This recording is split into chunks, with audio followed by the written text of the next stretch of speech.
নমস্কার, CTV negative প্লাসে আপনাদের সকলকে স্বাগত। হেলথলাইনের অনুষ্ঠানে আমি বৃষ্টি রয়েছে আপনাদের সঙ্গে। আপনারা জানেন আমাদের হেলথলাইন অনুষ্ঠান মানেই সেখানে প্রত্যেক দিন নিত্য নতুন বেশ কিছু স্বাস্থ্য সম্পর্কিত বিষয়ে আমরা আলোচনা করি। খুব সাধারণ রোগ হতে পারে বা খুব বড় রোগ, যে কোনো বিষয়ে আমরা আলোচনা করি। আর আমাদের সঙ্গে থাকেন এক্সপার্টসরা, যারা বিভিন্ন ধরনের কেন হয়, কারণ কি, লক্ষণ কি, এছাড়াও আরো বেশ কিছু বিষয়টাকে নিয়ে আমরা অনেক এলাবোরেটলি কথা বলি। হেলথলাইনের অনুষ্ঠানে আজকে আমাদের আলোচনার বিষয় নি অ্যান্ড শোল্ডার পেইন। আমি জানি যারা দর্শক রয়েছেন, টিভির পর্দার দর্শক হোক বা সামাজিক মাধ্যমের দর্শক, যারাই হন না কেন, এই নি অ্যান্ড শোল্ডার পেন বেসিক্যালি আজকালকার যা জীবন, তাতে প্রত্যেকের জীবনের সঙ্গে একটা অঙ্গাঙ্গিভাবে জড়িয়ে গেছে। কোথাও গিয়ে কখনো কার হাঁটু ব্যথা হচ্ছে, কাঁধে ব্যথা হচ্ছে, সেটা 18 বছরের থেকে শুরু করে 60-70 বছর, এরপরে আর কোনো বয়সের সীমা থাকে না, হতেই থাকে। এরকম বহু মানুষ আছেন, আমি এরকমও দেখেছি এত হাঁটু ব্যথা হয় যে হাঁটতে পর্যন্ত তাদের কষ্ট হয়, ট্রিটমেন্ট চলার সময় তাদের প্রচন্ড কষ্ট হয়। তো আজকের আমাদের আলোচনার বিষয় এটি, যেটি নিয়ে আমরা একটু বিস্তারিত আলোচনা করব। আর বিস্তারিত আলোচনায় আমাদেরকে এই বিষয়টা সম্পর্কে বিশেষভাবে অবগত করবেন। আমাদের সঙ্গে আজকে রয়েছেন MBBS DNB PMR doctor Subhadip Bose. Sir, আপনাকে অনেক স্বাগত। নমস্কার। নমস্কার। আজকে আমাদের যেটা আলোচনার বিষয় হাঁটু ব্যথা আর কাঁধে ব্যথা। সোজা কথায় মানে আমি তো বলবো 18 বছরের নিচে যারা রয়েছে তাদেরও এই ধরনের সমস্যা আজকালকার দিনে হয়, তার পাশাপাশি একটু বয়স্ক দিকের যারা রয়েছে তাদেরও হয়, মাঝবয়সী সবার, মানে কোনো মানুষ বাদ নেই যে যাদের হাঁটু ব্যথা, কোমর ব্যথা, কাঁধে ব্যথা এগুলো নেই। কিন্তু আমি জানতে চাইছি যে যে কাঁধে ব্যথা, হাঁটু ব্যথা, এগুলোর সাধারণ কারণ কি? দেখুন, কাঁধে ব্যথা, হাঁটু ব্যথা দুটো আলাদা আলাদা স্টেপ আমি বলছি। শোল্ডার পেনের ক্ষেত্রে পেশেন্ট যারা আসেন মূলত যে মেন যে কারণগুলো নিয়ে আমাদের কাছে আসেন, দৈনন্দিন যে ওপিডিতে পেশেন্ট দেখা হয় তার মধ্যে যে মোস্ট কমন যেগুলো সেগুলোর কথাই বলবো আপাতত। তার মধ্যে ফ্রোজেন শোল্ডার একটা, ফ্রোজেন শোল্ডার নিয়ে আসে। এছাড়া কোনো ট্রমা হলে, জায়গাটার কোনো লাগলে আঘাতজনিত কারণে জায়গাটার কোনো ফ্র্যাকচার হলো বা কোনো লিগামেন্ট ইনজুরি হলো বা সব টিস্যু কোনো ইনজুরি হলো, সেরকম ধরনের পেশেন্ট আছে। এখানকার একটা কমন মাসেলকে আমরা রোটেটর কাফ, যেমন সুপ্রাস্পাইনাটাস, ইনফ্রাস্পাইনাটাস, টেরিস মাইনর আর সাবস্ক্যাপুলারিজ, এই যে রোটেটর কাফ মাসেল আছে, এর ইনজুরি খুব প্রোন। এই ধরনের কোনো, এছাড়া কোনো টেন্ডিনোসিস বা টেন্ডিনাইটিস, অথবা রোটেটর কাফ সুপ্রাস্পাইনাটাস টিয়ার, পার্সিয়াল টিয়ার বা কমপ্লিট টিয়ার, এই ধরনের পেশেন্ট। এছাড়া এখানে একটা বার্সা আছে, তার নাম সাবঅ্যাক্রোমিয়াল বার্সা। সেই বার্সার কোনো ইনফ্লামেশন হলে, বার্সাইটিস নিয়ে, এই ধরনের পেশেন্ট। এছাড়া যে এখানে শোল্ডার জয়েন্ট, যে মেন যে বড় জয়েন্টটা যেটার আমরা মুভমেন্ট করি, এটাকে গ্লিনোহিউমেরাল জয়েন্ট বলে। এই জয়েন্টটার জন্য আর্থ্রাইটিস হয় যদি। এছাড়া এখানে আরেকটা জয়েন্ট আছে, সেটাকে এসি জয়েন্ট আমরা বলি, অ্যাক্টোমিও ক্ল্যাভিকুলার জয়েন্ট। সেই জয়েন্টে যদি আর্থ্রাইটিস হয় বা সাবলাক্সেশন হয়, এইরকম ধরনের পেশেন্টই এই ধরনের কারণগুলো নিয়ে জেনারেলি আমাদের ওপিডিতে আসেন। এখানে আমি একটা আনকমন কারণ বলবো। আনকমন বলতে পেশেন্ট আমরা দেখি এরম, কিন্তু সেটা লোকাল শোল্ডার কারণ নয়, কিন্তু অন্য কোথাও শরীরের অসুবিধা, তার জন্য শোল্ডারে পেন নিয়ে আসেন, এরম পেশেন্টও আছে। যেমন গল ব্লাডারের যে স্টোন হয়, গল ব্লাডার প্যাথোলজির ক্ষেত্রেও কিন্তু patient right tip of the right shoulder pain নিয়ে আসতে পারেন। সেই জন্যই শোল্ডার পেন প্রথমে ডায়াগনোসিস করাটা খুব ইম্পর্টেন্ট। তারপর তার পরবর্তী স্টেপ হচ্ছে প্রপার ট্রিটমেন্ট। আর এই যে ধরুন ব্যথা হচ্ছে, দীর্ঘদিন ব্যথা হচ্ছে, অনেকের আঘাতজনিত কারণেও ব্যথা হতে পারে, দীর্ঘদিন ব্যথা হচ্ছে, সে ভাবছে আমি একটা পেইন কিলার খাবো, আমি সুস্থ হয়ে যাব। কিন্তু কোন পর্যায় পর্যন্ত ব্যথাটা গেলে আমার একজন ডক্টরের কাছে যাওয়া উচিত? দেখুন, 2-4 দিনের কোনো ব্যথা হলো, 2-1 দিন ওষুধ খেলেন, তাতে কমে গেল, সেটা কোনো ইস্যু জেনারেলি হওয়ার কথা নয়। সুস্থ স্বাভাবিক মানুষের ক্ষেত্রে আমি বলছি, যারা অনেক দিন ধরে হার্টের সমস্যায় বা কিডনির সমস্যায় ভুগছেন তাদের ক্ষেত্রে অবশ্যই না, এমনি সাধারণ মানুষের কথা বলছি। কিন্তু তারপরেও যদি ব্যথা পারসিস্ট করে বা জয়েন্টের রেঞ্জ অফ মোশন, মানে জয়েন্ট তুলতে অসুবিধা হচ্ছে, মুভমেন্ট করতে অসুবিধা হচ্ছে, ব্যথা যাচ্ছে না, 4-5 দিন হয়ে গেল, তো সেক্ষেত্রে অবশ্যই ডাক্তারের কাছে দেখানো দরকার। এবং পেশেন্ট বেশিরভাগই আমাদের 4-5 দিনের ব্যথা নয়, 3-4 মাস 6 মাসের ব্যথা নিয়েই আসেন। মানে অনেক দিন ধরে ব্যথা সহ্য করছেন বা ওষুধ খাচ্ছেন, বা অনেক সময় ফিজিওথেরাপি করে কমছে না, তো সেই ধরনের পেশেন্টরাই কিন্তু জেনারেলি আমাদের কাছে আসেন। তাই বেসিক 2-4 দিনের ওষুধ খেয়ে কমে গেল, সেক্ষেত্রে কিছু না হওয়ার চান্সই বেশি।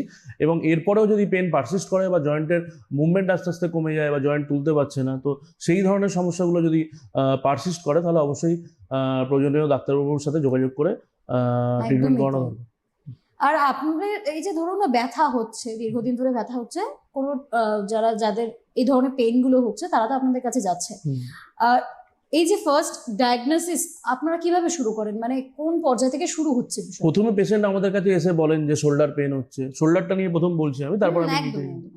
হ্যাঁ, তো শোল্ডার পেন নিয়ে তো আমরা প্রথমে হিস্ট্রি নিই প্রপার, যে কত দিনের পেন হচ্ছে, হ্যাঁ, পেনের টাইপটা কি, যেমন পেনের টাইপ দেখে আমরা বুঝতে পারি কি টাইপের পেন হচ্ছে। জিন হলে নিউরোলজিক্যাল বা নিউরোপ্যাথিক পেন হতে পারে, নসিসেপ্টিভ পেনের জন্য যন্ত্রণা করছে। তো এই ধরনের আমরা প্রথমে কি টাইপের পেন হচ্ছে জিজ্ঞেস করি, কি ধরনের ব্যথা হচ্ছে, ঝিনঝিন করছে না যন্ত্রণা করছে না কি হচ্ছে, তাছাড়া আমরা ডিউরেশনটা জিজ্ঞেস করি। হ্যাঁ, এইভাবে আমরা প্রপার হিস্ট্রি নিয়ে হিস্ট্রি নেওয়ার পর আমরা ফিজিক্যাল এক্সামিনেশন করি, যে জয়েন্টের মুভমেন্ট আমরা দেখি, যে কোন জয়েন্টের বিভিন্ন রকম মুভমেন্ট আছে, সেই মুভমেন্টগুলো আমরা করে দেখি, যে পেশেন্ট নিজে করতে পারছে না আমাদের ধরে করিয়ে দিতে হচ্ছে। তার সাথে আমরা কিছু শোল্ডার টেস্ট আছে, স্পেসিফিক মাসেল টেস্ট আছে বা মুভমেন্টের সেই টেস্টগুলো আমরা করি। এইগুলো করার পর আমরা বুঝতে পারি যে পেশেন্টের কী ধরনের প্রবলেম হয়েছে। তার সাথে কিছু হিস্ট্রি নিই, সুগার থাইরয়েড কিছু আছে নাকি, বা তার কারণে অনেক সময় কিছু কিছু রোগ বেশি হয়। তো সেই ধরনের আমরা বেসিক্যালি প্রথমে পেশেন্টের হিস্ট্রি নিই, তারপর ফিজিক্যাল এক্সামিনেশন করি, জয়েন্টের মুভমেন্ট বা টেস্ট, তারপরে আমরা একটা সিদ্ধান্তে আসি যে পেশেন্টের এই ধরনের প্রবলেম হয়েছে। সেটাকে কনফার্ম করার জন্য অনেক সময় আমরা ইউএসজি বা এমআরআই বা এক্সরে সেইগুলো প্রেসক্রাইব করি, তার সাথে কিছু রুটিন ব্লাডও দিই, ব্লাড ইনভেস্টিগেশন দিই। তারপরে আমরা কনফার্মেটরি ডায়াগনোসিস যাই যে এইটাই হয়েছে, তারপর সেই অনুযায়ী আমরা প্রপার ট্রিটমেন্ট করি এবং পেশেন্ট ঠিক হয়ে যায়। এটা তো আমরা জানলাম যে শোল্ডারের ক্ষেত্রে, নির ক্ষেত্রেও কি একই বিষয়? হ্যাঁ, নিয়ের ক্ষেত্রেও পেশেন্ট খুব কমন, যেটা একদম সবাই যে রোগ নিয়ে আসেন সবাই বলেন বাদ নিয়ে এসেছি।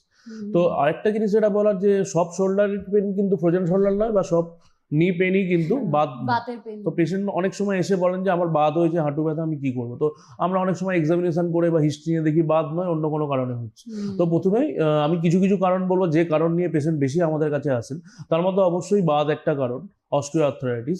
এছাড়া পেশেন্টের আমাদের নি জয়েন্টে অনেক বার্সা থাকে, সেই বার্সাগুলো ইনফ্লামেশন হলে বার্সাইটিস হয়, যেমন প্রিপ্যাটেলার বার্সা, ইনফ্লাপ্যাটেলার, পেস অ্যানসেনাইন বার্সা। সেই বার্সাইটিস নিয়ে অনেক সময় পেশেন্ট আমাদের কাছে আসেন, নি পেন নিয়ে আসেন, যে হাঁটু ব্যথা হচ্ছে, আমরা এক্সামিনেশন করে দেখলাম যে বার্সাইটিস হয়েছে।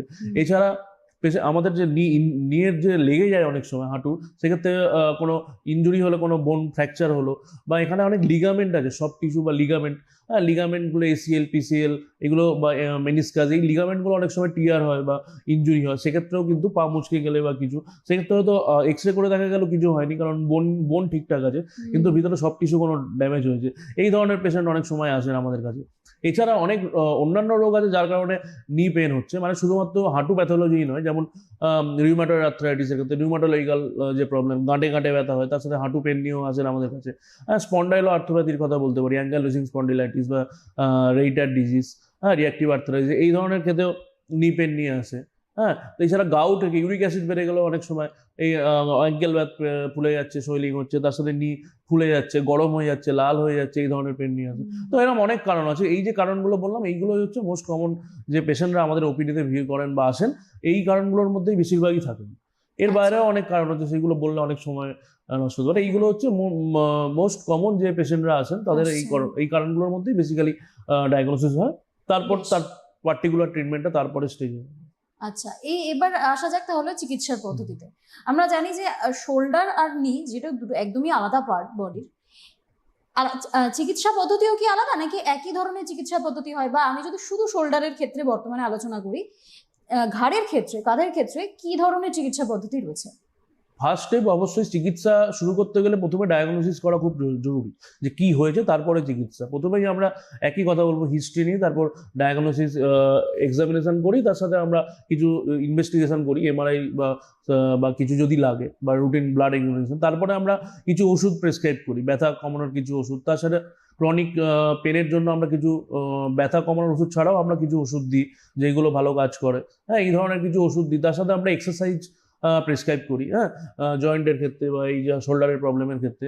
হ্যাঁ, তো ওষুধ, এক্সারসাইজ, তার সাথে আমরা কিনা আল্ট্রাসাউন্ড বা টেন্স, এই ধরনের কোনো মডালিটিস ইউজ করি। হ্যাঁ, এইগুলো ইউজ করার পর অনেক সময় ব্যথা কমে যায়। এতেও না কমলে আমরা কি করি না, আমরা এখন অনেক ইন্টারভেনশন করি। হ্যাঁ, সেই ইন্টারভেনশনগুলো করলে কিন্তু খুব ভালো থাকে। ইন্টারভেনশনগুলো আমি যদি বলি, তাহলে সেক্ষেত্রে যেমন ফ্রোজেন শোল্ডার, যে খুব কমন যে পেশেন্টের ব্যথা হয় শোল্ডারের ক্ষেত্রে, সেক্ষেত্রে আমরা শোল্ডার জয়েন্টে আমরা ইঞ্জেকশন দিই। তার সাথে এখানকার নার্ভ রুটটা ব্লক করে দিই, সুপ্রাস স্ক্যাপুলার যে নার্ভ আছে সেই নার্ভটা আমরা ব্লক করি। এছাড়া রেডিও ফ্রিকোয়েন্সি অ্যাবলেশন, সুপ্রাস্ক্যাপুলার নার্ভ এইগুলো করি। তার সাথে জয়েন্ট হাইড্রোডাইলেটেশন করি। তো এই ধরনের অনেক নতুনত্ব পদ্ধতি বেরিয়েছে চিকিৎসা বিজ্ঞানে, যেগুলো ইন্টারভেনশন পেন মেডিসিন বলা হয়। হ্যাঁ, আচ্ছা। ফিজিক্যাল মেডিসিন রিহ্যাবিলিটেশন পিএমআর বা পেন মেডিসিনের ডাক্তাররা এইগুলো করেন। হ্যাঁ, তো এই ইন্টারভেনশন গুলো করলে কিন্তু তৎক্ষণাৎ পেন কমার একটা ব্যবস্থা করা যায়। কিন্তু তার সাথে যেটা ইম্পর্টেন্ট সেটা হচ্ছে রিহ্যাবিলিটেশনটা খুব ইম্পর্টেন্ট, বেসিক এক্সারসাইজ। হ্যাঁ, কারণ ইন্টারভেনশন আমরা করার পর তো বারবার করতে পারবো না।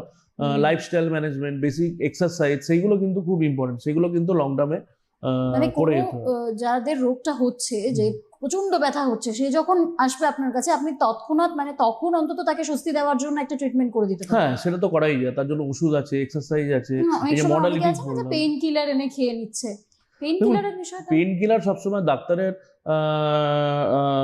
সুপারভিশনেই খাওয়া দরকার। একদম কারণ পেইন কিলার নিয়মিত খেলে, অনেক সময় স্টেরয়েড অনেকে কিনে কিনে খায়, তাদের ক্ষেত্রে অনেক সমস্যা হয়।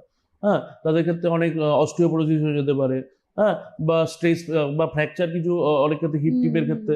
হ্যাঁ, বা অনেক রিস্ক রকমের, ফ্যাক্টরটা অনেকটা বেড়ে যায়। হ্যাঁ, কম্প্রেশন ফ্র্যাকচার বা অনেক অনেক রকমের সমস্যা হতে পারে। হ্যাঁ, তো স্টেরয়েড আমি তো অ্যাভয়েড করতেই বলবো। তার সাথে non steroidal anti inflammatory drug যে আছে, হ্যাঁ, সেইগুলো আমি না সুপারভিশনে খাওয়ার পরামর্শ দেবো না, বারণ করবো। অবশ্যই ডাক্তারের সুপারভিশন মতো 2-3 দিন হয়তো খেয়ে দেখা যেতে পারে, যেটা বললাম যে দিনের পেশেন্টের। পর দিন নয়। দিনের পর দিন একদমই নয়, বিভিন্ন রকমের সমস্যা তার জন্য বাড়তে পারে। একদম। আর এটা তো গেল শোল্ডার পেনের বিষয়ে। হাঁটুর ব্যথার ক্ষেত্রে চিকিৎসা পদ্ধতি কি? মানে একদম শুরুতেই যে আসছে, যার ধরুন 7 দিন 10 দিন ব্যথা হচ্ছে, সেই ক্ষেত্রে চিকিৎসা পদ্ধতি হাঁটুর ব্যথার প্রাথমিক? ক্ষেত্রে প্রথমে হিস্ট্রি নেবো, যে কি কারণে ব্যথাটা হচ্ছে সেটা বুঝতে হবে, হিস্ট্রি, তার সাথে ফিজিক্যাল এক্সামিনেশন। হাঁটুরও কিছু এক্সামিনেশন আছে হাঁটু, আচ্ছা। সেগুলো ডাক্তারবাবু এক্সামিন করেন, হাঁটুর রেঞ্জ অফ মোশন দেখেন, মুভমেন্ট দেখেন, তার সাথে কিছু স্পেশাল টেস্ট আছে সেগুলো করে দেখেন। সেগুলো দেখার পর তার সাথে আগে যে হিস্ট্রি নিয়েছিল, যে কবে থেকে ব্যথা হচ্ছে, কি ধরনের ব্যথা হচ্ছে, এই হিস্ট্রিগুলো নিয়ে তারপর পার্টিকুলার একটা ডায়াগনোসিসে ডাক্তারবাবু পৌঁছান। এবং সেটা অনেক সময় এমআরআই বা এক্সরে বা তার সাথে কিছু ব্লাড ইনভেস্টিগেশন দিয়ে প্রমাণ করা যায় কনফার্মেটরি যে এটাই হয়েছে। তারপরে হচ্ছে তারপরের স্টেপে আমরা অবশ্যই ট্রিটমেন্ট শুরু করি। অবশ্যই কিছুদিনের জন্য পেন কিলার এনসেডস আমরা দিই, non steroidal anti inflammatory drug. তার সাথে আমরা কিছু ক্রনিক পেনের ওষুধ দিই, প্রিগাবালিন, গাবাপেন্টিন জাতীয় ওষুধ। হ্যাঁ, এর সাথে আমরা এক্সারসাইজ প্রেসক্রাইব করি অনেক। হ্যাঁ, quadricep, hamstring strengthening exercise, VMO strengthening exercise, এই যে এক্সারসাইজগুলো বললাম, এইগুলো কিন্তু হাঁটু ব্যথার ক্ষেত্রে লং টার্ম ট্রিটমেন্টের ক্ষেত্রে খুব ইম্পর্টেন্ট। হ্যাঁ, তার সাথে আমরা কিছু ইউএসটি, আল্ট্রাসাউন্ড, টেন্স, এই যে মডালিটিস গুলো বারবার বলছি, এইগুলো আমরা হাঁটুতে দিই, যাতে জয়েন্ট পেন বা বিভিন্ন প্যাথোলজি অনেক সময় ঠিকঠাক হয়। হ্যাঁ, এছাড়া এরপর আমরা কি না, এতেও যদি না কমে বা আরো তাড়াতাড়ি পেন কমাতে হয়, 6 মাস 7 মাস ধরে ভুগছে, সেক্ষেত্রে আমরা নতুন যে ইন্টারভেনশন কিছু করি, যেগুলো বললাম, যে নতুন কিছু ইন্টারভেনশন পেনে বেরিয়েছে, যেগুলো এটা পিএমআর, এখানে ফিজিক্যাল একটা মেডিসিন বিষয়। রিহ্যাবিলিটেশন বা পেন মেডিসিনের যে ডাক্তারবাবুরা তারা করেন নিয়মিত। সেইগুলোর মধ্যে যেমন হাঁটু বাতের ক্ষেত্রে আমি বলছি, যে হাঁটু বাত যদি খুব বাড়াবাড়ি হয়ে যায়, গ্রেড 4 অস্টিওআর্থ্রাইটিস আমরা বলি, মানে একদম জয়েন্ট দুটো জুড়ে যাচ্ছে, হ্যাঁ, সেক্ষেত্রে যদি বয়স কম থাকে, 45 বা 50 বছর, অনেক সময় হাঁটু পাল্টাতে চান না পেশেন্ট, বা হাঁটু পাল্টানোর শরীরের যে ক্যাপাসিটি, তাদের হাঁটু পাল্টানো সম্ভব হয় না। তো সেক্ষেত্রে আমরা কি করি না, ইন্টারভেনশন গুলো ব্যবহার করি, বা এমনি কমন পেশেন্টের ক্ষেত্রেও ব্যবহার করি। হাঁটুর ক্ষেত্রে আমরা ইনজেকশন দিই, অনেক রকম আমি এই ইনজেকশন আছে। বিষয়টাতে আসতাম, কারণ আমি জানি মেডিকেল সায়েন্স এভলিউশন হয়েই চলেছে, প্রত্যেকদিনই নতুন ধরনের কিছু চিকিৎসা পদ্ধতি আসছে আমাদের সামনে। এই হাঁটু কাঁধের ক্ষেত্রে তো বেশ কিছু নিশ্চয়ই অত্যাধুনিক চিকিৎসা পদ্ধতি রয়েছে। সেগুলো কি, যেগুলো এখন মানুষের কাছে অনেক বেশি অ্যাভেলেবেল, মানুষকে অনেক বেশি সাহায্য করছে তাদের স্বাস্থ্য ভালো রাখতে? হাঁটুর ক্ষেত্রে যে ইন্টারভেনশন গুলো খুব কমন আমরা ইউজ করি, সেগুলো বলবো, যেগুলো এখন রেকমেন্ডেড। হাঁটুর যে বাত আছে, সেই বাতের ক্ষেত্রে আমরা অনেক সময় কমন ইউএসজি বা সিয়াম গাইডেড ইনজেকশন দিই, দিয়ে না আমরা প্লেন স্টেরয়েড ইনজেকশন দিই। এর সাথে পিআরপি ইনজেকশন আছে, প্লেটলেট রিচ প্লাজমা। তাতে কি করা হয় না, পেশেন্টের নিজেরই ব্লাড কালেক্ট করে আমরা ওখান থেকে পিআরপিটা সেপারেট করে প্লেটলেট তো ওটা তৈরি করে তারপর ওটা আমরা ইনজেক্ট করি। এর সাথে আমরা হাইয়ালুরোনিক অ্যাসিড ইনজেকশন দিই। এছাড়া আরেকটা যেটা খুব ইম্পর্টেন্ট, সেটা হচ্ছে আমি বলবো যে হাঁটুর যে নার্ভ সাপ্লাই, সেটাকে বলে জেনিকুলার নার্ভ বলি আমরা।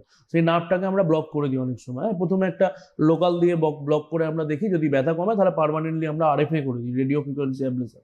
তো এই ধরনের যে ইন্টারভেনশন গুলো বললাম, এইগুলো কিন্তু এখন খুব ব্যবহার হচ্ছে, এবং এতে কিন্তু পেশেন্ট স্যাটিসফ্যাকশন, যে আসেন পেশেন্টরা ফলো আপে 20 দিন পর বা 15 দিন পর, যে পেশেন্ট কিন্তু স্যাটিসফাই থাকে যে অনেকটা ব্যথা কমে গেছে। এবং এর পরের স্টেপটা কিন্তু অবশ্যই রিহ্যাবিলিটেশন, তার সাথে পেশেন্টের পরপর এক্সারসাইজ, লাইফস্টাইল ম্যানেজমেন্ট, সেগুলো কিন্তু খুব ইম্পর্টেন্ট। হ্যাঁ, এই যে ব্যায়ামগুলোর কথা বললাম, কোয়াড্রিসেপ, হ্যামস্ট্রিং স্ট্রেন্থেনিং এক্সারসাইজ বা ভিএমও স্ট্রেন্থেনিং এক্সারসাইজ, এইগুলো কিন্তু অনেক দিন ধরে এরপরে চলতে থাকে। তো তাতে কিন্তু পেশেন্ট অনেক সময় ভালো থাকে। তার সাথে আমরা কিছু ওয়েট রিডাকশনের কথা বলি, হ্যাঁ, বা একটু কোমর ইউজ করার কথা বলি, স্টেয়ার ক্লাইম্বিং না করতে বলি, মানে সিঁড়ি না ভাঙে। তো এইগুলো আমরা কিছু লাইফস্টাইল মডিফিকেশনের কথা বলি। তার সাথে সুগার, থাইরয়েড এইগুলো যাতে ব্লাড লেভেলটা নর্মাল রাখা যায়, হ্যাঁ, তো এই ধরনের জিনিসগুলো যেগুলো বাড়াতে পারে প্রবলেম, তো সেইগুলোকে আমরা বেঁধে রাখি। তার সাথে এক্সারসাইজ, তার সাথে এই ধরনের ইন্টারভেনশন, এতে কিন্তু পেশেন্ট অনেক সময় ভালো থাকে। এতেও যদি না কমে সেক্ষেত্রে আমরা সার্জারি অলওয়েজ লাস্ট রিসর্ট। একদমই, তার এতেও আগে যদি না পর্যন্ত তো কমে, যতদিন মেডিকেশনের পক্ষে থাকা মেডিকেশন, যায়, তার সাথে ইন্টারভেনশন যে ম্যানেজমেন্ট যত গুলো রকম বললাম, পদ্ধতি, এইগুলো হ্যাঁ। করে কিন্তু অনেকটা ভালো থাকা যায়। এবং যদি লাগে সার্জারি সেক্ষেত্রে লাগবে, এবং প্রথমেই সেটা তো- অনেকে সার্জারি করতে চাইছেন না, বা অনেকের বডি পারমিট করছে না সার্জারির জন্য, এরকম প্রচুর পেশেন্ট আছেন, হ্যাঁ, তো তাদের ক্ষেত্রে এই ধরনের চিকিৎসাগুলো চলতে থাকে। একদমই। আমরা হাঁটুর ক্ষেত্রে শুনলাম যে কি অত্যাধুনিক প্রযুক্তি রয়েছে, অত্যাধুনিক চিকিৎসা রয়েছে, কিন্তু তার পাশাপাশি আমরা একটু এবার জানতে চাইবো যে শোল্ডারের ক্ষেত্রে যারা পড়াশোনা করছে, আমি তাদের ক্ষেত্রেও দেখেছি শোল্ডারে অনেক সময় এখনকার দিনে অনলাইন পড়াশোনা হয়ে যাওয়াতে ঘন্টার পর ঘন্টা ফোনে মাথা নিচু করে বসে পড়তে হচ্ছে, যার ফলে শোল্ডারের ফ্র্যাকচার হচ্ছে। দীর্ঘক্ষণ ঘন্টার পর ঘন্টা, মানে যারা বসে কাজ করছে 10-12 ঘন্টা, তাদেরকে কন্টিনিউ বসে থাকা, সেক্ষেত্রেও শোল্ডারে একটা চাপ পড়ছে। এই যে শোল্ডারে এখন বর্তমানে যে অত্যাধুনিক চিকিৎসা, সেইগুলো কি কি আছে? দেখুন, দুটো ভাগে আমি এই প্রশ্নটাকে ভাগ করব। প্রথম হচ্ছে যে এই যে অনেকক্ষণ ধরে ল্যাপটপের সামনে বসে কাজ করা, বা আইটি সেক্টরে অনেকক্ষণ ধরে কাজ করছেন, বা অনেকে বসে অনেকক্ষণ ধরে সারাদিন কাজ করেন, সেক্ষেত্রে কিন্তু আমরা পশ্চারাল কেয়ার একটা করি, হ্যাঁ, আর্গোনমিক মডিফিকেশন বলে। সেক্ষেত্রে কি না, সেটা কিন্তু আমরা মেনটেন করতে বলি পেশেন্টকে। কি বলি না, সেক্ষেত্রে স্টেপটা হচ্ছে বেসিক্যালি আমি কিছু পয়েন্ট বলে দেবো।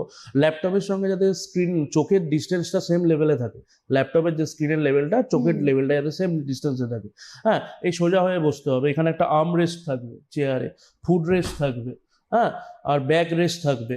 আর এই যে ল্যাপটপটা টাইপ করছি, রিস্টটা যাতে নিচে বা উপরে না হয়, সেম লেভেলে যাতে থাকে। তো এইগুলো আমরা আর্গোনমিক্স মডিফিকেশন বলি, হ্যাঁ। তো এই ধরনের জিনিসগুলো যদি লং টার্ম ফলো করা যায়, তাহলে কিন্তু যে পশ্চারাল কেয়ার যেটাকে বললাম, যে লং টার্ম বসে থাকার জন্য যে মাসেল স্প্যাজম, কাঁধের দিকে যে ব্যথাগুলো হয় বা ঘাড়ে, সেই ব্যথাগুলো থেকে কিন্তু মুক্তি পাওয়া যেতে পারে। বা কোমরের দিকে যে ব্যথা হয়, হ্যাঁ, অনেকক্ষণ বসে থাকার কারণে মাসেল স্প্যাজমের জন্য বা বিভিন্ন প্রবলেমের জন্য, সেইগুলো থেকে কিন্তু রেহাই পাওয়া যেতে পারে। এই জন্য আমরা প্রথম এই ধরনের জিনিসগুলো পেশেন্টকে বলি। তার সাথে আমরা মাসেল যে স্প্যাজম হয়, হ্যাঁ, সেটা কিন্তু কাঁধ থেকে সরে এসে ঘাড়ের দিকে বেশি হয় সেই সময়, হ্যাঁ। তো ঘাড়ে ব্যথা হয় বা কোমরে ব্যথা হয়, সেক্ষেত্রে আমরা মাসেলগুলোকে স্ট্রেচিং এক্সারসাইজ করি, হ্যাঁ, তার সাথে কিছু আমরা মাসেল রিল্যাক্সেশন বা ওষুধ কিছু প্রেসক্রাইব করি, হ্যাঁ। কিন্তু লং টার্মের জন্য এই যে আর্গোনমিক মডিফিকেশন বা পশ্চারাল কেয়ার যে কয়েকটা পয়েন্ট বললাম, এরকম আরো পয়েন্ট আছে, এইগুলো আমরা মেনটেন করার জন্য পেশেন্টকে পরামর্শ দিই। তাতে কিন্তু পেশেন্ট অনেক ভালো থাকে। আর অত্যাধুনিক যে চিকিৎসাগুলো শোল্ডার জয়েন্টের বিভিন্ন প্রবলেমগুলো বললাম, যেমন ফ্রোজেন শোল্ডারের ক্ষেত্রে এই যে আমরা সুপ্রাস্ক্যাপুলার নার্ভ যেটা আছে, সেটা আমরা ব্লক করি অনেক সময়, হ্যাঁ।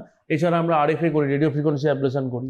এছাড়া এখানে যে রোটেটর কাপ বলে যে একটা মাসেল বললাম, এই রোটেটর কাপ মাসেলগুলো কিন্তু এখানে টিয়ার হয়, হ্যাঁ, কমন পার্সিয়াল টিয়ার হয় অনেক সময়। সেক্ষেত্রে আমরা এখানে পিআরপি ইঞ্জেকশন দিই, হ্যাঁ। ইউএসজি গাইডেড আমরা ইঞ্জেকশনগুলো দিই, ইউএসজি দিয়ে দেখি, ইউএসজি মেশিন দিয়ে আমরা জায়গাটাকে লোকেট করি প্রথমে, ও তারপরে আমরা পিআরপি ইঞ্জেকশন বা যেটা পুশ করবো সেটা সেই জায়গাটা পার্টিকুলার জায়গাটা দিই, হ্যাঁ। তো এই ধরনের ট্রিটমেন্ট কিন্তু এখন বেরিয়েছে, এবং সেই ট্রিটমেন্টগুলো কিন্তু পেশেন্ট নিচ্ছেনও। এবং এইগুলোর সব থেকে ইম্পর্টেন্ট যেটা, এইগুলো ডে কেয়ার প্রসিডিউর। মানে এই যে ইউএসজি গাইডেড ইঞ্জেকশন বা ফ্রোজেন শোল্ডারের ক্ষেত্রে হাইড্রোলাইটেশন বললাম, এগুলো কিন্তু দিনের দিনই পেশেন্টকে ছুটি দেওয়া যায়, হ্যাঁ। তো পেশেন্ট এলেন সকালবেলা, ইন্টারভেনশন করে একটু রেস্ট নিয়ে তারপর বেরিয়ে গেলেন। তো এটা কিন্তু একটা সুবিধা যে ওই দিনই ডিসচার্জ হয়ে যাচ্ছে, এবং তারপরের দিন বা তারপরের দিন থেকে পেশেন্ট আস্তে আস্তে কাজ শুরু করতে পারছে। দু একদিন আমরা একটু রেস্ট নিতে বলি, জায়গাটার একটু রেস্ট নিতে বলি, অন্য কিছু সবই করতে পারে। বেসিক্যালি কোনো বাধা ধরা থাকে না যে আপনি বাড়িতে রেস্ট নেবেন, বা পেশেন্ট কিন্তু আস্তে আস্তে কাজে ফিরতে পারে। এই বিষয়টি যারা 24 ঘন্টা, মানে যারা ওয়ার্কিং ওমেন হোক বা ওয়ার্কিং মেন যারা রয়েছেন, তাদের প্রত্যেকের জন্য এই চিকিৎসা পদ্ধতি মানে জীবনদায়ী বলা যেতে পারে। Day to day care. এখনকার দিন এত একটা বিজি লাইফ শিডিউল যেটা হয়ে গেছে, তার জন্য কিন্তু কারোরই অনেকদিন ধরে ছুটি নেওয়া সম্ভব হয় না। সেক্ষেত্রে কিন্তু এইগুলো তাড়াতাড়ি পেন কমানোর জন্য এবং তাড়াতাড়ি জয়েন করার জন্য এই ইন্টারভেনশন গুলো কিন্তু তৎক্ষণাৎ পেন কমানোর জন্য খুব কার্যকরী। একদমই। আর এক্ষেত্রে এই পর্যন্ত তো হলো অত্যাধুনিক চিকিৎসা ব্যবস্থা, কিন্তু তার পাশাপাশি এরকমও তো হয় যে প্রচুর, মানে তার নি পেন হতে হতে বা শোল্ডার পেন হতে হতে বিষয়টা এই পর্যায়ে চলে গেছে যে এবার সার্জারি করাতে হবে। প্রচুর এমন মানুষ রয়েছেন, আমি নিজেও দেখেছি, তারা একেবারেই রাজি হন না অপারেশন করাতে, প্রচন্ড ভয় পান। বিশেষ করে বয়স্করা যারা রয়েছেন, তাদের ক্ষেত্রে অনেক কমপ্লিকেশনসও থাকে। সেই বিষয়টার ক্ষেত্রে সার্জারি কোন পর্যায়ে প্রয়োজন? দেখুন, আমরা যে নিয়ের যে বেসিক যে ম্যানেজমেন্টটা হয়, নিয়ের ক্ষেত্রে আমরা হাঁটুর যে বাত বা অস্টিও আর্থ্রাইটিস বলি সেটাকে আমরা 4 ভাগে ভাগ করি, কেএল গ্রেডিং বলি আমরা। 4 ভাগের মধ্যে stage 1, stage 2, stage 3, stage 4। Stage 1, stage 2 এগুলো আর্লি স্টেজে কিন্তু এই যে ট্রিটমেন্টগুলো এতক্ষণ ধরে যেগুলো আলোচনা করলাম এইগুলোতে কিন্তু আরামসে ভালো থাকা যায়। হ্যাঁ, তার সাথে লাইফস্টাইল মডিফিকেশন এবং ট্রিটমেন্টগুলো যদি করা যায়, এবং স্টেজ 3 অবধিও কিন্তু ইনজেকশন বা ইন্টারভেনশন করে ভালো থাকা। স্টেজ 4 হয়ে গেলে সেটা একদম অ্যাডভান্স, তার সাথে অনেক সময় জয়েন্ট ডিফর্মিটি হয়ে যায়, জয়েন্ট অনেক সময় বেঁকে যায় সামনের দিকে বা এইভাবে যেটা বেঁকে যায় সেটাকে আমরা জেনু ভ্যারাম বলি, আর বাইরের দিকে যেটা বেঁকে যায় সেটাকে জেনু ভ্যালগাম বলি। এই ধরনের ডিফর্মিটি হয়ে গেছে বা একদম হাঁটু জুড়ে গেছে, হ্যাঁ, দুটো বোন, সেক্ষেত্রে আমরা সার্জারির দিকে যাই। তখন হ্যাঁ, সার্জারি দিকে যায়, সেক্ষেত্রে কিন্তু সার্জারি প্রয়োজন হয়। অনেক সময় সার্জারি করা যায় না বা পেশেন্টের বডি পারমিট করে না, অনেক পেশেন্টের ক্ষেত্রে, বা মাসেল যে একদম উইক, হ্যাঁ, বা ওয়েস্টিং হয়ে গেছে, অনেক কারণেই হতে পারে সেটা। হ্যাঁ, তো সেক্ষেত্রে কিন্তু আমরা ওই যে আরএফএ বললাম যে জেনিকুলার নার্ভ ব্লক, সেটা কিন্তু স্টেজ 4 অব্দিও করা যেতে পারে পেন কমানোর জন্য। তো অবভিয়াসলি যদি লাগে পেশেন্টের সার্জারি তাহলে সার্জারি করতে হবে। হ্যাঁ, কিন্তু তার আগেও এতগুলো স্টেপ বেরিয়েছে যাতে পেশেন্টকে ভালো সুস্থ রাখা যায়। এবার তাহলে চিকিৎসা পদ্ধতি হলো, আমরা সার্জারি অবধি গেলাম, এরপরে আমি একটু জানতে চাইবো যে ফিজিওথেরাপি, ব্যায়াম, মানে আমরা ছোটবেলা থেকে শুনে আসছি স্কুলেও ব্যায়াম হতো বিভিন্ন ধরনের। এই যে বিষয়টা ব্যায়াম, আমরা প্রত্যেকেই আমাদের বাড়িতে বলা হয় যে প্রত্যেকদিন সকালে উঠে একটু ব্যায়াম প্রয়োজন, কিন্তু এই যে কাঁধে ব্যথা, হাঁটু ব্যথা, এগুলোর জন্য আপনারা ডক্টরসরা কোন কোন ধরনের ব্যায়াম বা ফিজিওথেরাপি রেকমেন্ড করেন? দেখুন, কাঁধে ব্যথা বা আমরা যে ছোটবেলার যে ব্যায়ামগুলো করি বা সকালবেলা উঠে দৌড়াই বা জগিং করি, সেইগুলোর থেকে এই ব্যায়ামগুলো একটু আলাদা। এগুলো কিন্তু ওই বেসিক যে প্যাথোলজিগুলো আছে সেইগুলোকে কারেকশন করার জন্য ব্যায়ামগুলো। হ্যাঁ, ফ্রোজেন শোল্ডারের ক্ষেত্রে আমরা কডম্যান পেন্ডুলাম এক্সারসাইজ বা যেগুলো দিই, হ্যাঁ, particular exercise joint range of motion দিই। হ্যাঁ, তার সাথে আমরা যে এক্সারসাইজগুলো পার্টিকুলারলি দেখাই সেগুলো কিন্তু ফ্রোজেন শোল্ডার বা শোল্ডারের প্যাথোলজিগুলো কারেকশন করার জন্য। মানে এটা কি হয়েছে আমার শোল্ডারে বা হাঁটুতে, সেটা প্রথমে ডায়াগনোজ করতে হবে। এরকম ব্যাপার নয় যে শোল্ডারের ব্যায়ামগুলো সব ক্ষেত্রেই এক বা হাঁটুর ব্যায়ামগুলো সব রোগের ক্ষেত্রেই এক। হাঁটুর এক একটা রোগের কারণে এক এক রকম কিছুটা একই আছে, কিন্তু বেশিরভাগই আলাদা। মানে অস্টিওআর্থ্রাইটিস বা টিআর, যেমন আমি একটা জিনিস বলবো, পেশেন্ট প্রথমে আমাদের কাছে এলেন এবং পেশেন্টের ক্ষেত্রে ধরুন কিছুদিন আগে লেগেছে, কিন্তু এক্সরে করে দেখলেন যে কোনো ফ্র্যাকচার নেই, কিন্তু সব কিছু হয়তো ভিতরে ইনজুরি হয়েছে, পেশেন্ট পা ফুলে গেছে, তখন কিন্তু আমরা ব্যায়াম করতে বলি না, তখন ইমোবিলাইজ করি। তখন আমরা জায়গাটাকে বেল্ট দিয়ে দিই, বেল্ট দিয়ে হাঁটুটাকে ইমোবিলাইজ করি, তারপরের স্টেজে ব্যায়াম দিই। তো এইভাবে প্রথমে দেখতে হবে যে কি হয়েছে, এবং তার পার্টিকুলার যে এক্সারসাইজটা আছে সেটা কিন্তু ফিজিওথেরাপিস্টরা বা পিএমআর ডাক্তাররা বা পেন মেডিসিনের ডাক্তাররা তারাই কিন্তু দেখিয়ে দেবে যে এই রোগের জন্য আপনাকে এই ব্যায়ামটা করে যেতে হবে। তো সেইটাই কিন্তু পার্টিকুলারলি করানো। সো আমরা সকালবেলা উঠে রেগুলারলি যে ব্যায়াম করি তার সাথে এটা একটু আলাদা, কারণ এটা হচ্ছে পার্টিকুলার ডিজিজটাকে কিওর করার জন্য যে ব্যায়ামটা পার্টিকুলারলি লাগবে সেই ব্যায়ামটাই দেবে। আর এক্ষেত্রে কি ডায়েটের কোনো ভূমিকা আছে? কারণ আমরা জানি আমাদের বর্তমান দিনে যা লাইফস্টাইলে কারোর খাওয়া দাওয়ার কোনো ঠিক নেই, এই ডায়েট সেটাও কি কোনোভাবে আমার শোল্ডার আর আমার নিকে ক্ষতি করছে? দেখুন, ইনডাইরেক্টলি তো আছে। যেমন আমি বলবো যে হাঁটুর ক্ষেত্রে যে বডি ওয়েটটা যখন বেশি হচ্ছে, তো বডি ওয়েট থেকে কিন্তু হাঁটুর ব্যথাটা বাড়ছে। যার বডি ওয়েটটা কম, হাঁটুর ওপর প্রেশার কম করছে, তার ক্ষেত্রে কিন্তু ব্যথাটাও অনেক কম হচ্ছে। তো বডি ওয়েট কমানোর জন্য আমাদের পার্টিকুলার ডায়েট ঠিক করা দরকার আছে। তার সাথে সুগার, থাইরয়েড, এগুলো কিন্তু ফ্রোজেন শোল্ডারের মোস্ট কমন কারণ। অনেকদিন ধরে যারা সুগারে ভুগছেন বা হাইপোথাইরয়েডিজমে ভুগছেন তাদের ক্ষেত্রে কিন্তু ফ্রোজেন শোল্ডার জনিত যে পেইনগুলো হয় সেগুলো বেশি হয়। হ্যাঁ, তো এই জিনিসগুলো কারেকশন করার জন্য, ডায়াবেটিস কারেকশন করার জন্য যে পার্টিকুলার ডায়েটের প্রয়োজন, হ্যাঁ, এইগুলো অবশ্যই মানে একটু ফ্যাটি ডায়েট কম করা যাতে ওজনটা ঠিকঠাক থাকে, এবং তার সাথে রেগুলার এক্সারসাইজ করা। হ্যাঁ, এইগুলো তো অবশ্যই ইনডাইরেক্টলি এইসব রোগে, সব রোগ, শুধু এই রোগ কেন, যে কোনো রোগের সাথেই ডায়েটের একটা ইনডাইরেক্টলি যোগাযোগ আছে। তো এইসব ধরনের রোগের ক্ষেত্রেও আছে। হ্যাঁ, অবশ্যই পার্টিকুলার ডায়েট মেনটেন করা, হ্যাঁ, ওয়েট মেনটেন করা, হ্যাঁ, এইগুলো তো অবশ্যই করতেই হবে যাতে সবকিছু লাইফস্টাইল মডিফিকেশন যেটাকে বলে। সকালবেলা উঠে আর্লি মর্নিং এক্সারসাইজ, হ্যাঁ, তার সাথে particularly balance diet chart maintain করে, হ্যাঁ, যাতে ওয়েট গেন বেশি না হয় বা ওবেসিটি বেশি না হয়, সেগুলো তো অবভিয়াসলি ইম্পর্টেন্ট। সেটা অবশ্যই যে কোনো রোগ কেন, এই রোগের ক্ষেত্রেও কিন্তু সেক্ষেত্রে ইনডাইরেক্টলি একটা প্রভাব পড়ে।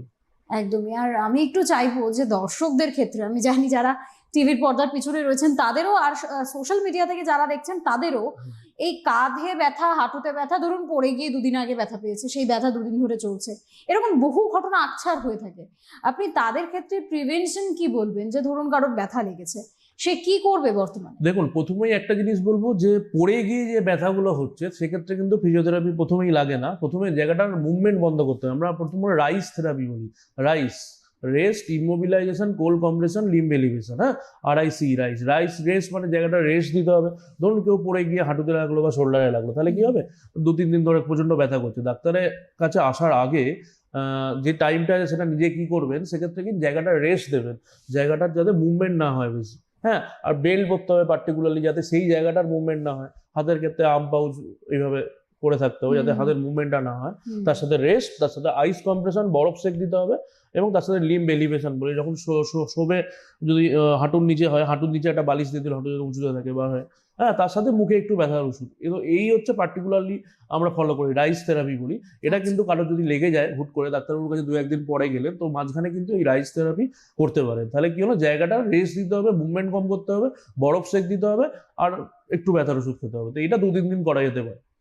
এটা হচ্ছে যে দর্শকদের যেটা বলার, যে লেগে গেলেই সঙ্গে সঙ্গে তো ডাক্তারের কাছে অনেক সময় যেতে পারা যায় না, যে 2-3 দিন পরে গেল যেতে পারছে, তখন কিন্তু এই যে ট্রিটমেন্টটা বললাম, এই প্রোটোকলটা যে কোনো জায়গায় লাগার ক্ষেত্রেই করা যেতে পারে, সেটা অ্যাঙ্কেল হোক, গোড়ালি হোক, বা হাঁটু হোক, বা শোল্ডার হোক। এই যে রাইস থেরাপি যেটা বললাম, রেস্ট, ইমোবিলাইজেশন, জায়গাটার মুভমেন্ট বন্ধ করা, বেল্ট ফেল পরে কিছু একটা পরে, হ্যাঁ, ওয়েট বিয়ারিং না করা, জায়গাটা রেস্ট দেওয়া, আইস বরফ সেক দেওয়া, আর একটু ওষুধ, ব্যথার ওষুধ, এই 4টে কিন্তু ফলো করা যেতে পারে। আর আরেকটি বিষয় যে আমি জানতে চাইবো, যে আমাদের এই ধরনের ব্যথাগুলো তো হচ্ছে, কিন্তু যাদের ধরুন ব্যথাটা নেই কিন্তু তার কর্মজীবন শুরু হয়ে গিয়েছে, বা এরকম ব্যথা হতে পারে, এরকম সিচুয়েশন তার হয়ে গিয়েছে যেটাকে তাকে কন্টিনিউ করতে হবে, সেক্ষেত্রে আপনি দর্শকদের উদ্দেশ্যে কিছু টিপস, যে এগুলো ফলো করলে আপনার হয়তো শোল্ডার পেন থেকে আপনি কিছু বছর বিরত থাকতে পারবেন, বা নি পেন আপনার হবে না। দেখুন, এক্ষেত্রে আমি সবসময় বলবো যে সিঁড়ি ভাঙাটা বন্ধ করতে হবে। অফিসের যে সিঁড়ি সেটা না ব্যবহার করে লিফট। অবশ্যই আমি 18-19 বছর বয়সের ছেলেদের কথা বলবো না, এটা একটু এজেড যারা, হাঁটু ব্যথা যা শুরু হয়েছে, হ্যাঁ, সেক্ষেত্রে কিন্তু এইগুলো কিন্তু করতে হবে। ওয়েট রিডাকশন করতে হবে, জায়গাটার মানে বডি ওয়েটটা একটু কমাতে হবে। তার সাথে ওয়ার্ক স্টেশন মডিফিকেশনের মধ্যে আমি জাস্ট বলবো যে মডিফিকেশন না করে সিঁড়ি না ব্যবহার করে যাতে লিফট ব্যবহার করা যায়। হ্যাঁ, একটু কোমরে পায়খানা করা, হ্যাঁ, আর হচ্ছে নিচে না বসে টুলে বসা, একদম নিচে না বসে। হ্যাঁ, এইগুলো আর কি, এইগুলো একটু ফলো করতে হবে জায়গাটা। আর যেটা আমি বললাম যে আর্গোনমিক্স মডিফিকেশন, যে কিভাবে বসবে, অনেকক্ষণ ধরে যারা বসে কাজ করেন তাদের কিভাবে বসবেন, যে কয়েকটা স্টেপ আমি বললাম, তো এইগুলো যদি ফলো করা যায়, এইগুলো কিন্তু প্রিভেন্ট করে, মানে পেন যে বিভিন্ন যে রোগগুলো হয় তার থেকে কিন্তু বাঁচার জন্য এইগুলো যদি ফলো করা যেতে পারে। এগুলো ফলো করলে কিন্তু কিছুটা ভালো থাকা তো যেতেই পারে, একদম অনেকটা সুস্থ থাকা সম্ভব হবে। কারণ এক বর্তমান যুগে যা মানে মানুষের, আমি যেহেতু নিজে ওয়ার্কিং লেডি, তো আমার প্রথমে ওটাই মাথায় আসছে যে আমিও তো ঘন্টার পর ঘন্টা বসেই থাকি, বসেই কাজ করতে হয়। সেক্ষেত্রে কিন্তু শোল্ডার পেন, নি পেন, এগুলো আমাদের প্রত্যেকের থাকে, সে বয়স যাই হোক।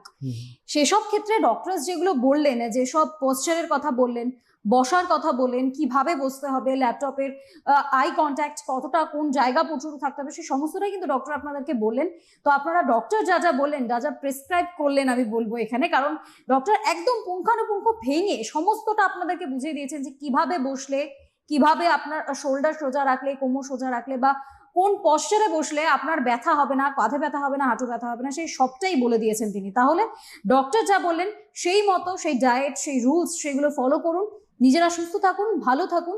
আর আজকের জন্য আমাদের এই অনুষ্ঠান এই পর্যন্তই। আপনাদের সকলকে ধন্যবাদ, নমস্কার। ধন্যবাদ ডক্টর। নমস্কার।